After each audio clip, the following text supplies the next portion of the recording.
Meie emotsionaalsed protsessid mõjutavad väga tugevalt seda, mida me tähele paneme, mida me mäletame ning milliseid otsuseid me teeme. Täpselt samamoodi mõjutavad need asjad, mida me tähele paneme, ka seda, milliseid emotsioone me kogeme. Emotsionaalses olukorras on sageli võimalik oma tähelepanu juhtida kas millestki eemale või millegi suunas, mis tekitab positiivseid emotsioone.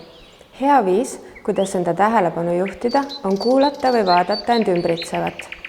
Sulge silmad ja mõtle helide peale, mis sind ümbritsevad ja mis on sinu sees.